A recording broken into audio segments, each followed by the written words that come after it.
많은 전공의들이 집단 사직서를 내고 병원을 떠난 지 2주가 넘었습니다. 현재 전국 주요 수련병원 전공의 10명 가운데 9명 이상이 의대 증원 필수 의료 정책에 반대하면서 병원을 떠난 것으로 파악이 되고 있는데요.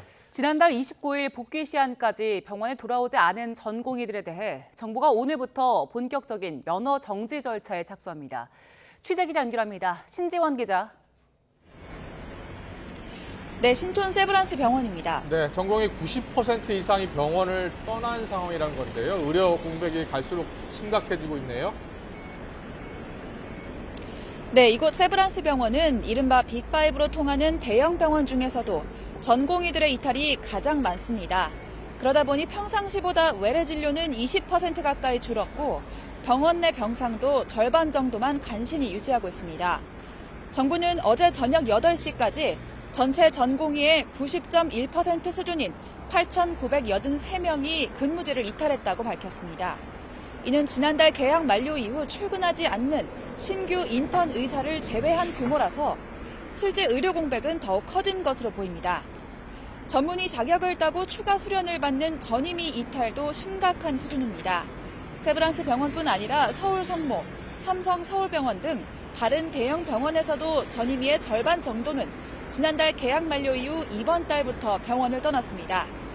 이른바 빅5 병원의 경우 전공의는 37%, 전임의는 16% 정도 비중으로 전체 의사의 절반 이상을 차지하기 때문에 중환자 수술이나 외래 진료 공백이 더욱 큽니다.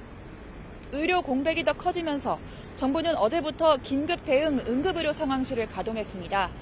응급 환자가 병원을 찾아 전전하는 응급실 뺑뺑이 현상을 예방하기 위한 대책으로 서울과 대전, 대구, 광주 등 4개 권역에 사무실을 설치하고 환자 상태에 따라 병원 배정과 이송을 조율하고 있습니다.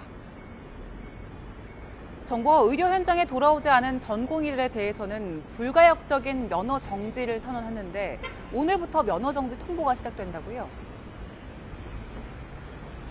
네, 정부는 어제에 이어 오늘도 전국 수련병원에 담당자를 보내 현장 점검을 진행하고 있습니다. 업무 개시 명령에 따르지 않은 전공의가 실제로 얼마나 있는지 확인하고 직접 면허 정지 처분을 통보하기 위해서입니다.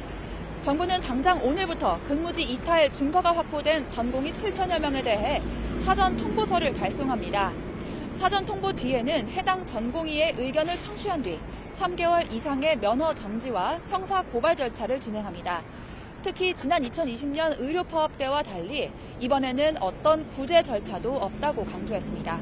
지금까지 세브란스 병원에서 YTN 신지원입니다.